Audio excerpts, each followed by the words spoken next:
Welcome to Your Cyber Path, the podcast that helps you get your dream cybersecurity job by sharing the secrets of experienced hiring managers and top cybersecurity professionals with you. Now, on to the show. One of the things I know that you're really focused on is how to communicate these complex ideas and information. And so people can actually almost teach the other stakeholders what they're talking about. Can you talk a little bit about, how you do that and what kind of tips you might have for our audience as they're trying to take a complex concept to their boss or other stakeholders and get their buy-in? Yeah, definitely. So it's about simplifying and it's about finding that structure and knowing where to start first. And oftentimes what I have noticed working with clients is that we're given a deck or we have this information that we need to relay. And so we've got complicated architecture. We've got all of this imagery that we're using. And oftentimes what people will do is they start there first. And where people should be starting is really asking the question, who is my audience first? And doing the deep dive, whatever due diligence you need to do to understand who that client is or who that stakeholder is, customer is, so that you can really speak to them and their problem, where their pain point is, and then solve that problem for them.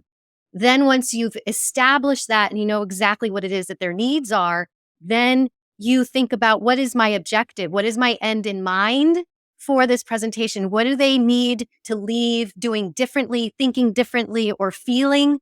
And then once that's been cleared up, then you can figure out, what are those key takeaways? What are the need to knows that lead to that end in mind? And usually people can only retain 3 to 5 things. I mean, some will argue that people can retain 7. I'm not one of those people. And it's awesome if you are one of those people. But then to figure out what are those key takeaways are. And then once you have established all of those things, then you look at your visuals and you ask the question, what visuals that I have here in this deck are going to best support that end in mind and the message that I'm trying to convey? Then once all of that is established, then it's about, how do I simplify communicating the information, especially some of these slides that are just chock full of information. And I do work with a ton of clients who are dealing with compliance issues as well. So they have to deliver what's on that presentation, or on that slide. They can't change anything. It's already been approved by legal or HR or whomever. So then how do you get the attention of the audience and keep their attention and be able to convey that information in a way that they're understanding what you're saying? And usually it's about orienting them and being able to be clear about where they need to be looking, and what you're saying needs to be matching up with where what they're seeing. So there's a lot of elements there, but those, I would say, that you begin with the audience, end in mind, key takeaways, then the visuals, then we can talk about how to present it. Yeah, I think that's a great perspective. And I know in my own career, when I was working with the military and government contracting, there was one person I worked with who had just a great format whenever he was briefing a senior decision maker. And whenever he came in, the first thing he would say is, sir or ma'am, today we're going to talk about X topic. At the end of this presentation, I'm going to be looking for Y outcome. And literally he would say, I'm looking for a decision on whether or not you're going to fund this, or this is just an informational brief to bring you up to speed on what this thing is. We're going to come back in 3 weeks with a decision brief. And he would cue that up at the beginning so the person behind the desk there who's making these decisions knows what is being asked, because we're going to go into an hour-long presentation and we might dive really deep into some technical stuff or really deep into financials. And if they are thinking they're going to have to make a decision and all you're doing is telling them about tech, they're listening for things that aren't what you're trying to present.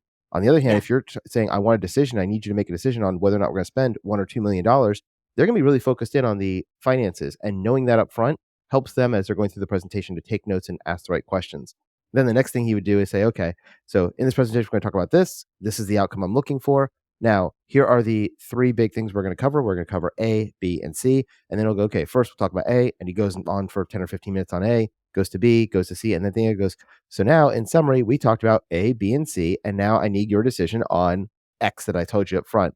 And usually the answer is yes, no, or I need more time, come back tomorrow because I need to think about this, right? And any of those are fine. But by having that discussion and knowing what is happening and really taking this educational type approach to it, it really gets the buy-in a lot easier from these senior decision makers. And I've noticed that when he was presenting, we would usually get a project approved or denied within a couple of days, whereas some other people, it would go on for months and months because they would go in and do their whole brief, and then they go, "We want a decision." The guy's like, you didn't tell me you wanted a decision, so I wasn't paying attention that way. I need to go back and look through all this stuff again, and that's another hour out of his day as well. So I think that, as you said, kind of presenting up front, what are we going to be looking at is really, really helpful from a soft skills perspective. And I know anybody who's taken my courses probably has noticed that I use that format in my videos all the time. It's amazing. I say, in this video, we're going to talk about this. I give you an analogy so you can relate this technical concept to something non-technical. Then we say, 1, 2, 3 are the things we're going to talk about. We dive into 1, 2, 3 at the end. So remember, we talked about 1, 2, and 3. Here's their definitions. Here's your key takeaways, and off we go. And all of that happens in a 5 to 7 minute video. But what you're talking about is also for a longer presentation that may be 30 minutes or an hour. And the same format does work. It does. It does work. Because your audience is, people have to keep in mind that when your audience is sitting there, they're asking 3 questions. They're asking, who is this person? Why should I care? And how are they going to solve my problem? Exactly. And that's one of the things that I've noticed in my own career when I was working with a lot of non-technical leaders, because I was a communications and cyber expert. Mhm. And I would be at a place that has 500 people working there, and I'm the only 1 or 2 technical people that are there. It's me and probably one other person. And so our boss are people who are airplane fighter pilots or ship drivers or things like that, and they don't understand the cyber stuff. And so when we do a presentation, I think this kind of goes to your second point, is you have to be engaging, you have to have an interactive presentation, and you have to simplify these complex ideas into things that people can understand.